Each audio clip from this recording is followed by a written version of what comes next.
आदरणीय अध्यक्ष महोदय, मैं आपका और सदन के सभी माननीय सदस्यों का हृदय से आभार व्यक्त करता हूं कि हमने इस महत्वपूर्ण अवसर पर एक सामूहिक चर्चा का रास्ता चुना है, जिस मंत्र ने, जिस जयघोष ने देश की आजादी के आंदोलन को ऊर्जा दी थी, प्रेरणा दी थी, त्याग और तपस्या का मार्ग दिखाया था, उस वंदे मातरम का पुण्य स्मरण करना इस सदन में हम सबका ये बहुत बड़ा सौभाग्य है। और हमारे लिए गर्व की बात है कि वंदे मातरम के 150 वर्ष निमित्त इस ऐतिहासिक अवसर के हम साक्षी बन रहे हैं।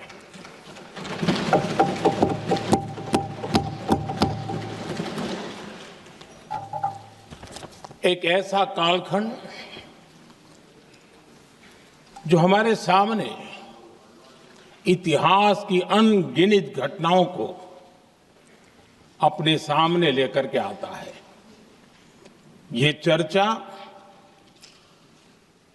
सदन की प्रतिबद्धता को तो प्रकट करेगी, लेकिन आने वाली पीढ़ियों के लिए भी, दर पीढ़ी के लिए भी ये शिक्षा का कारण बन सकती है, अगर हम सब मिलकर के इसका सदुपयोग करें तो।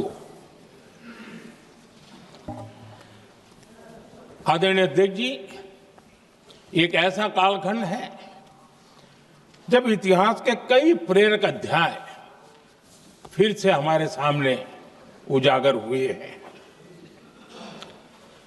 अभी अभी हमने हमारे संविधान के 75 वर्ष गौरवपूर्व मनाए हैं।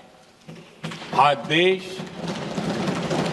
सरदार वल्लभ भाई पटेल की और भगवान बिरसा मुंडा की 150वीं जयंती भी मना रहा है।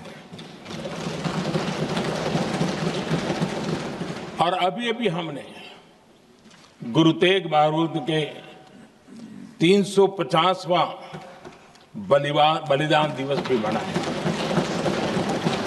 और आज हम वंदे मातरम की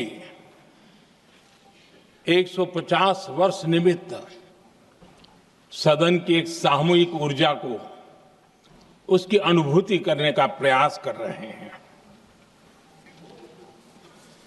वंदे मातरम 150 वर्ष की यात्रा अनेक पड़ावों से गुजरी है, लेकिन आदरणीय अध्यक्ष जी, वंदे मातरम का जब 50 वर्ष हुए तब देश गुलामी में जीने के लिए मजबूर था। और वंदे मातरम के 100 साल हुए तब देश आपातकाल की जंजीरों में जकड़ा हुआ था।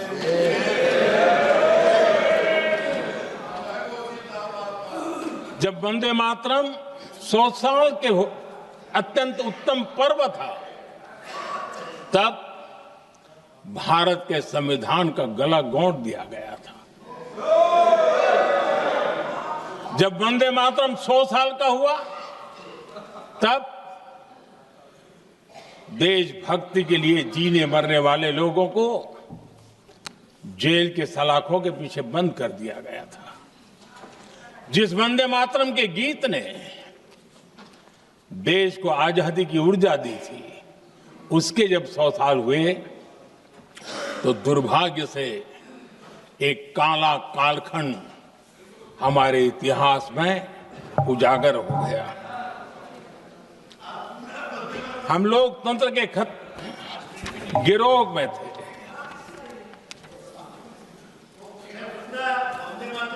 आदरणीय अध्यक्ष जी, 150 वर्ष उस महान अध्याय को,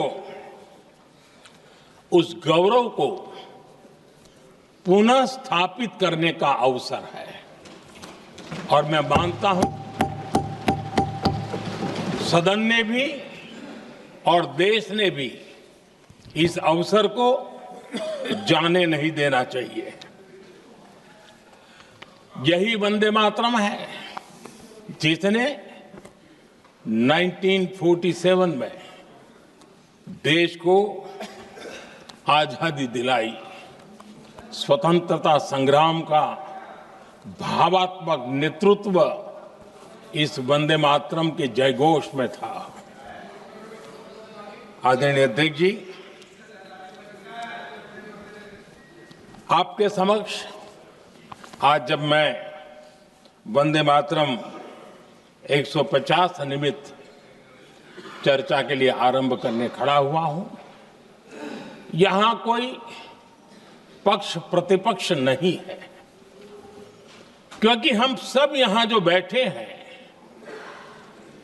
एक्चुअली हमारे लिए रण स्वीकार करने का अवसर है कि जिस वंदे मातरम के कारण लक्षावधि लोग आजादी का आंदोलन चला रहे थे और उसी का परिणाम है कि आज हम सब यहां बैठे और इसलिए हम सभी सांसदों के लिए, हम सभी जनप्रतिनिधियों के लिए वंदे मातरम के रण स्वीकार करने का ये पावन पर्व है।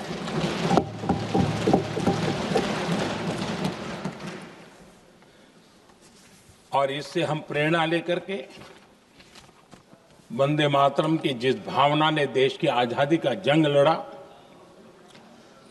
उत्तर दक्षिण पूर्व पश्चिम पूरा देश एक स्वर से वंदे मातरम बोल के आगे बढ़ा।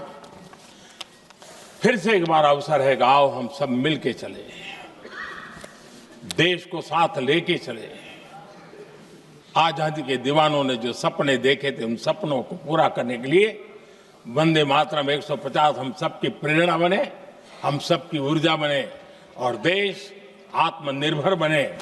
2047 में विकसित भारत बना करके हम रहे, इस संकल्प को दोहराने के लिए ये वंदे मातरम हमारे लिए एक बहुत बड़ा अवसर है।